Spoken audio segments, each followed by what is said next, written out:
যারা বন্যায় কবলিত হয়েছে তারা ক্ষুধার কারণে কষ্ট করেছে, তবে আলহামদুলিল্লাহ সারা বাংলাদেশ থেকে আমরা দেখেছি বিভিন্ন পেপার পত্রিকার মাধ্যমে, এবং আমরাও অংশগ্রহণ করেছি আলহামদুলিল্লাহ। আমি নিজেও অংশগ্রহণ করেছি। আমাদের ভেড়ামারা থানা থেকে ওলামা পরিষদ বলেন এবং বিভিন্ন ইসলামী যে সংগঠনগুলো আছে, জামাত ইসলামের বলেন এবং ইসলামী সংগঠন বলেন, রাজনৈতিক অরাজনৈতিক বিভিন্ন সমাজ সেবা যারা করে থাকে সমাজের মধ্যে, তারা ত্রাণ নিয়ে ওই অঞ্চলগুলোতে বিভিন্ন ত্রাণ নিয়ে তারা গিয়েছে আলহামদুলিল্লাহ বলেন। আমরা এর দ্বারা প্রমাণিত হয়েছি যদি বাংলাদেশের কোনো মুসলমান কষ্ট করে তাহলে তাদেরকে আমরা একা কষ্ট করতে দেব না, তাদের সুখ দুঃখের ভাগিদার আমরাও হব। কথা বলেন ঠিক কিনা? এটা আমাদের দায়িত্ব। সামনে আসতেছি রাসূল সাল্লাল্লাহু আলাইহি ওয়াসাল্লাম, যেহেতু আজকের আলোচনা বন্যার্ত মানুষের জন্য আমাদের কি করণীয় সামনে বলতেছি। দেখেন আল্লাহ পাক রব্বুল আলামিন বলেন ওয়ানাকসিম মিনাল আমওয়াল, আল্লাহ পাক বলেন তোমাদের সম্পদ নষ্ট করে আমি আল্লাহ পাক রব্বুল আলামিন তোমাদের পরীক্ষা করব। আল্লাহু আকবার বলবেন না? আয়াতের সাথে মিলতেছে, আয়াতটা পড়ে নেবেন। সূরাতুল বাকারার 153 নম্বর আয়াত পড়বেন, পারলে তাফসীরও একটু পড়বেন, মজা লাগবে। আল্লাহ পাক রব্বুল আলামিন পবিত্র কুরআনুল কারীমের মধ্যে কি বলেছেন। এই জন্য মুসিবতের মধ্যে পড়লে কখনো মন খারাপ করবেন না। মন খারাপ করার কোনো কিছু নাই। আল্লাহ পাক যদি কাফেরদেরকে কোনো বিপদ দেয় তাকে শাস্তি দেওয়ার জন্য দেয়, আর মুমিনদেরকে কোনো বিপদ দিলে আল্লাহ পাক রব্বুল আলামিন সেই বিপদের মাধ্যমে তার গুনাহকে মাফ করে দিয়ে তাকে জান্নাতি বানানোর জন্য বিপদ দেয়। যদি বলবেন না সুবহানাল্লাহ? আল্লাহ পাক বলছেন আমি তোমাদের সম্পদ নষ্ট করে তোমাদেরকে পরীক্ষা করব, তবে ভয় দিয়ে ক্ষুধা দিয়ে সম্পদ নষ্ট করে তোমাদেরকে পরীক্ষা করব, যা টিকে থাকতে পারবে।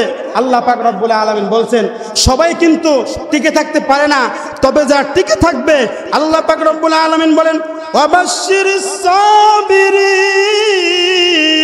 আল্লাহু আকবার। আল্লাহ পাক রব্বুল আলামিন বলেন বান্দা আমি আল্লাহ পাক রব্বুল আলামিন এই মুসিবতের মধ্যে তোমাদেরকে ফেলার পরে তোমরা যদি ধৈর্য ধারণ করতে পারো, আল্লাহ পাক রব্বুল আলামিন বলেন আমি আল্লাহ পাক রব্বুল আলামিন আল্লাহ পাক রব্বুল আলামিন ইন্নাল্লাহা মা'আস সাবিরিন, ও ধৈর্যশীল লোকেরা আমি আল্লাহ পাক রব্বুল আলামিন তোমাদের সাথে আছি। জোরে বলেন সুবহানাল্লাহ। তাহলে আল্লাহ পাক রব্বুল আলামিন আমাদেরকে পরীক্ষা করবেন। কি করবেন?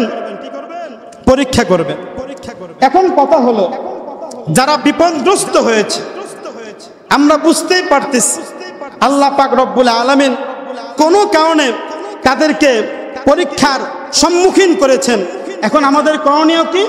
এখন আমাদের করণীয় বিপদগ্রস্তদের পাশে দাঁড়ানো। কিভাবে দাঁড়ানো? রাসূল সাল্লাল্লাহু আলাইহি ওয়াসাল্লাম আবু দাউদ শরীফের মধ্যে রাসূল সাল্লাল্লাহু আলাইহি ওয়াসাল্লাম বলেছেন মান কানা ফি হাজাতি আখিহি ফাইন্নাল্লাহা ফি হাজাতি। রাসূল কারীম সাল্লাল্লাহু আলাইহি ওয়াসাল্লাম বলেন যে ব্যক্তি তার মুসলিম ভাইয়ের কোনো প্রয়োজন মিটাবে আল্লাহ পাক রব্বুল আলামিন তার প্রয়োজন মিটাবে। সুবহানাল্লাহ বলা যাবে কি?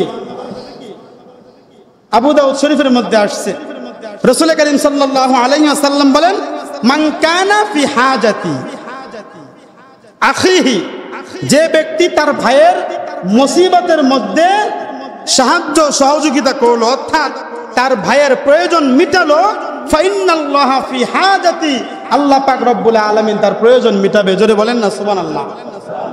দেখেন আল্লাহ পাক রব্বুল আলামিন যদি আপনার প্রয়োজন মিটায়, কথার কথা কিয়ামতের ময়দানে ধরা খেয়ে গেলেন, আপনার প্রয়োজন জান্নাত, জাহান্নামে আল্লাহ পাক রব্বুল আলামিন আপনাকে দিয়ে দিবেন। আচ্ছা বলেন তো মৃত্যুর পরে গুনার কারণে যখন জাহান্নামী হয়ে যাবেন ওই মুহূর্তের মধ্যে আপনাদের প্রয়োজন কি? বলেন না একটু, প্রয়োজন কি? জান্নাত দরকার না? আল্লাহ পাক রব্বুল আলামিন ওই কঠিন মুসিবতের মধ্যে রাসূলের হাদিস অনুযায়ী বোঝা যায় এই দুনিয়ার মধ্যে আমার কোনো ভাইয়ের মুসিবতের মধ্যে যদি আমি সাহায্য সহযোগিতা করি, এলাকার মধ্যে আমার এক ভাই তার মেয়েটার বিবাহ দিতে পারছে না, এলাকার সমস্ত মানুষ মিলে তার মেয়ের বিবাহ দিয়ে দিলাম। একজন অসুস্থ মানুষ টাকা পয়সার কারণে চিকিৎসা করাইতে পারছে না, আমরা এলাকার সমস্ত মানুষ মিলে তার এই চিকিৎসার সমাধান করে দিলাম। এই যে জনহিতকর যে কাজগুলো আছে এই কাজগুলো করলে রাসূল করিম সাল্লাল্লাহু আলাইহি ওয়াসাল্লাম বলেন মান কানা ফি হাজাতি আখি, যে ব্যক্তি তার ভাইয়ের মুসিবতের মধ্যে তার প্রয়োজন মিটিয়ে দেয়, ফাইন্নাল্লাহা ফি হাজাতি, আল্লাহ পাক রব্বুল আলামিন তার প্রয়োজনকে মিটিয়ে দিবে। জোরে বলেন সুবহানাল্লাহ। আল্লাহ পাক রব্বুল আলামিন যদি আমাদের প্রয়োজন মিটায় তাহলে কি আমাদের কোনো সমস্যা আছে? বলেন সমস্যা আছে? কোনো সমস্যা নেই। এরপরে রাসূল করিম সাল্লাল্লাহু আলাইহি ওয়াসাল্লাম বলেন এইভাবে যে ব্যক্তি কোনো মুসলিম ভাইয়ের বিপদ দূর করে দেয়, কি দূর করে দেয়? বিপদ দূর করে দেয়। এই যে আজকে আমাদের দেশের মধ্যে বন্যা কবলিত যে মানুষগুলো আছে তাদের জন্য আমরা চেষ্টা করব, টাকা দিয়ে হোক, পয়সা দিয়ে হোক, কিংবা আল্লাহর কাছে দোয়ার মাধ্যমে হোক।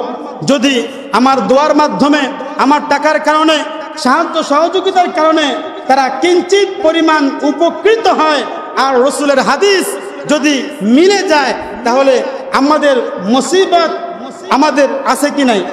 আমাদের মুসিবত আছে না?